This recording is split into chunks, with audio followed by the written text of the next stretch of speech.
नागेश कुक्कुनूर द्वारा लिखित और निर्देशित ये फिल्म डोर बहुत ही साहित्यिक और बहुत ही उम्दा कहानी है। भारत के अलग अलग प्रांतों,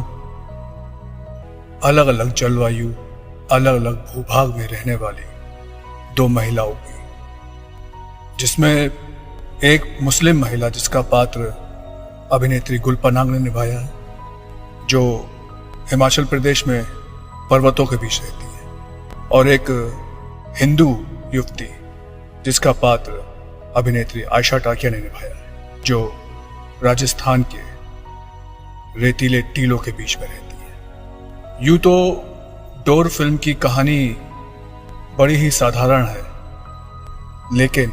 ये कहानी साधारण होते हुए भी बहुत ज़्यादा रोचक, बहुत ज़्यादा हृदय स्पर्शी, बहुत ज़्यादा मार्मिक और बहुत ज़्यादा अर्थपूर्ण है। ये हृदय स्पर्शी कहानी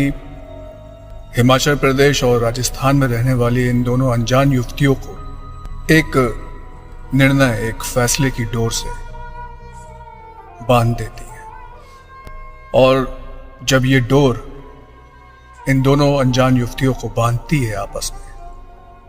तब कैसे एक आजाद और मजबूत ख्याल युवती दूसरी दुर्बल और अतार्किक रीति रिवाजों से दबी युवती को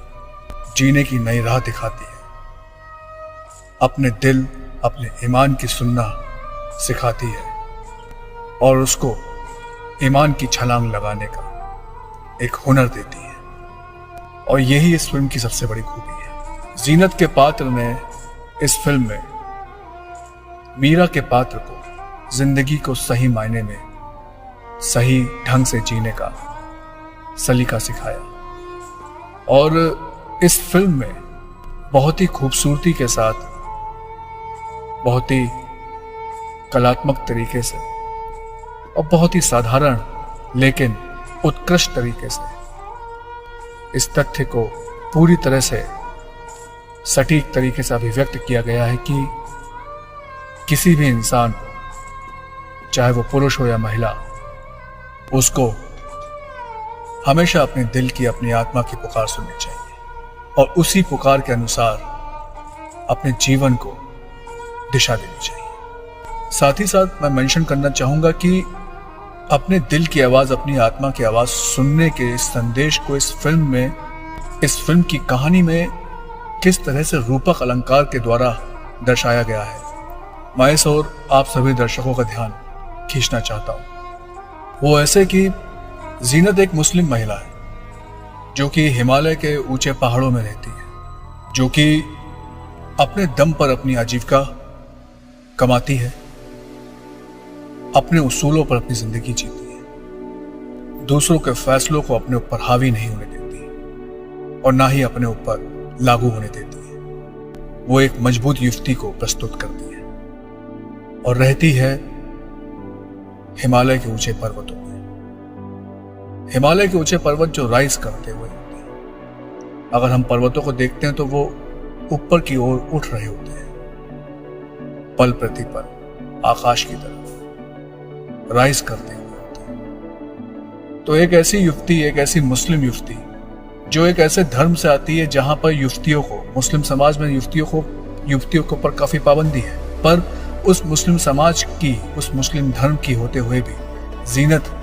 अपने उसूलों, अपनी आजादी की बात करती है और उसी टर्म्स पर जीती है। पर्वतों में रहती है, वो राइज कर रही है पर्वतों के साथ साथ। वहीं दूसरी तरफ मीरा रेगिस्तान में रहती है, जो कि धरती के सबसे निचले हिस्सों में आता है, जो कि दबा हुआ सा है पर्वतों की तुलना में, जो कि राइज नहीं कर रहा। वहां पर वो रूढ़िवादी विचारों और रीति रिवाजों में दबी खुची लड़की है, और जब वो विधवा होती है फिल्म की शुरुआत में, तब वो उन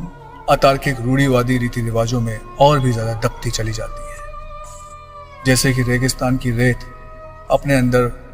सब कुछ दबाती चली जाती है। तो मीरा को राइज कराने के लिए परमात्मा कुछ इस प्रकार की परिस्थितियां बुनता है, जिन परिस्थितियों के माध्यम से राइज करते हुए भूभाग से, राइज करते हुए विचारों की पात्र जीनत दबे खुचे भूभाग में दबी खुची मीरा के पात्र को राइज कराने के लिए आती है। और ना सिर्फ जीनत अपने संघर्ष में कामयाब होती है, बल्कि वो वापस राइज करते हुए पहाड़ों के भूभाग में जाते वक्त फिल्म के अंत में मीरा को भी उस राइज करते हुए भूभाग की तरफ लेती चली जाती है। बहुत ही खूबसूरती, बहुत ही कलात्मक तरीके से, बहुत ही साहित्यिक तरीके से और बहुत ही ज्यादा उत्कृष्ट तरीके से डोर फिल्म में लेखक ने और निर्देशक ने अतार्किक मान्यताओं और तार्किक विचारों के द्वंद्व को दिखाया है और बड़ी ही खूबसूरती से और कलात्मक ढंग से प्रस्तुत किया है। इस द्वंद्व को और दोनों प्रकार की अतार्किक और तार्किक विचारधाराओं को न सिर्फ पात्रों के माध्यम से, बल्कि वो पात्र धरती के जिन भूभागों में रहते हैं उन भूभागों के माध्यम से भी, जहां जीनत एक तरफ ऊंचे पर्वतों से आती है जो राइज कर रहे हैं, वहीं मीरा निचले रेगिस्तान से आती जो धरती का सबसे निचला हिस्सा है, दबा कुचा सा। ये फिल्म एक उत्कृष्ट प्रस्तुति है, न सिर्फ फिल्म लेखन की या फिल्म निर्देशन की, बल्कि संगीत की भी। सलीम सुलेमान द्वारा इस फिल्म को संगीतबद्ध किया गया है, जो कि फिल्म के पात्रों की भावनाओं से दर्शकों को पूरी तरह जोड़ता है और दर्शकों को फिल्म के पात्रों के विचारों का और अनुभवों का पूरा एहसास कराता है। ये वीडियो रिमेम्बरेंस है मेरी तरफ से इस उम्दा, उत्कृष्ट और साहित्य एवं कला को एक मजबूत और अटूट डोर से जोड़ती हुई फिल्म के लिए। डोर।